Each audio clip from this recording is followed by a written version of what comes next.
Bonjour et bienvenue dans Une minute, un livre. Je vous parle aujourd'hui de cet ouvrage, Le capitalisme paradoxant, un système qui rend fou, de Vincent de Goljac, sociologue, professeur émérite à l'Université Paris Diderot et président du réseau international de sociologie clinique, et Fabienne Annick, sociologue, professeure à l'Université Paris Diderot et chercheuse au laboratoire de changement social et politique.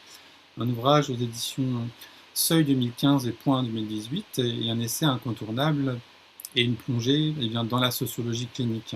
Alors un texte qui au final ne prend pas une ride et en effet parlait de transformation du travail, de l'activité réelle, de management paradoxal ne peut être complète sans cette approche socio-psychique clinique finalement des situations paradoxantes.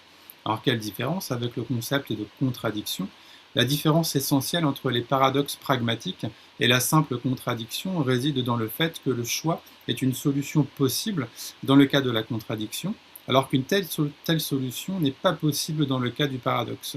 Les injonctions paradoxales s'inscrivent alors dans un environnement qui met en œuvre trois types de paradoxes, logiques, psychologiques et organisationnels. Le paradoxe conduit donc à une impasse pour le sujet tant que celui-ci ne trouve pas le moyen de se dégager de l'obligation de répondre dans les termes qui lui sont imposés. Dans la contradiction, les deux termes s'opposent et dans le paradoxe, ils s'annihilent. Alors les injonctions paradoxales ne relèvent pas de comportements isolés. Eh bien, ces injonctions s'inscrivent dans un système de gestion qui articule évaluation performative, domination financière, outils numériques et nouvelles formes de contrôle du travail. Alors dans cet environnement, si on prend l'exemple de l'évaluation performative, d'une démarche louable, d'une culture de la responsabilité des résultats, eh bien s'impose rapidement un glissement des bonnes intentions vers d'autres intentions contre-productives. En effet, les outils censés les mettre en œuvre sont au service de la prescription plutôt que de la démocratie, du contrôle plutôt que de la clarté, et des dirigeantes plutôt que des travailleuses. Alors on observe un décalage entre l'affichage et les effets induits. L'écart entre les intentions et l'application est d'autant mal vécu qu'une fois mis en place, le dispositif semble intangible. On retrouve ici l'articulation des révolutions numériques et managériales. Alors une organisation dite paradoxante s'organise dans un contexte de capitalisme industriel au prisme d'une logique de la domination financière. Et on peut notamment résumer cette idée ainsi: votre travail, c'est de produire de la valeur.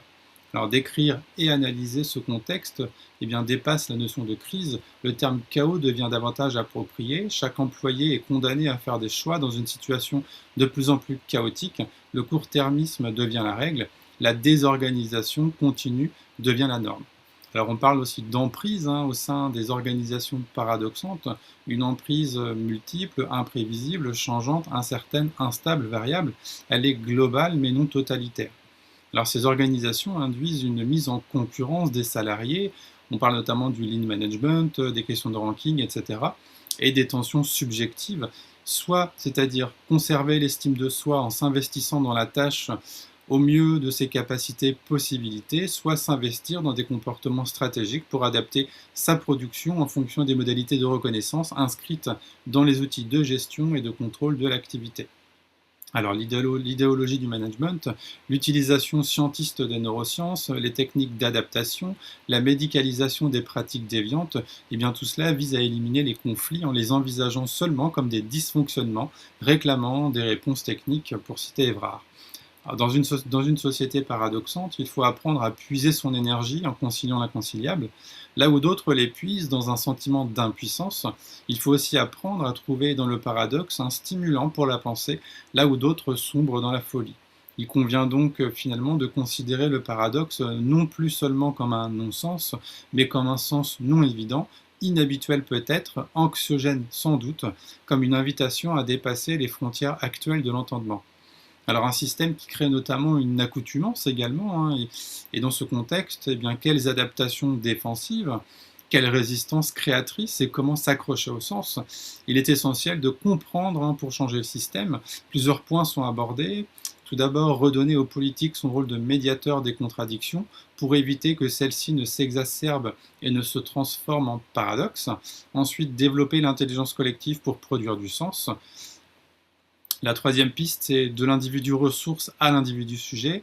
avec l'idée que eh bien, c'est l'harmonie entre la pensée, l'éprouvé et l'action qui est la garantie de sa santé mentale. Et enfin, la dimension symbolique est déterminante. En effet, l'exigence eh bien, du toujours plus est délétère. Il convient de partir des nécessités du terrain, des problèmes vécus par les citoyens, citoyennes, usagers, usagères, travailleuses, pour retrouver les liens du sens qui évitent de tomber dans le non-sens et l'insensé, explique Fabienne Annick. Alors pour terminer, il faut bien entendre eh bien, qu'il est nécessaire de transformer les organisations pour éviter qu'elles ne fabriquent ces situations paradoxantes. Je vous invite vraiment à découvrir cet ouvrage. Bonne lecture, bonne découverte et à bientôt.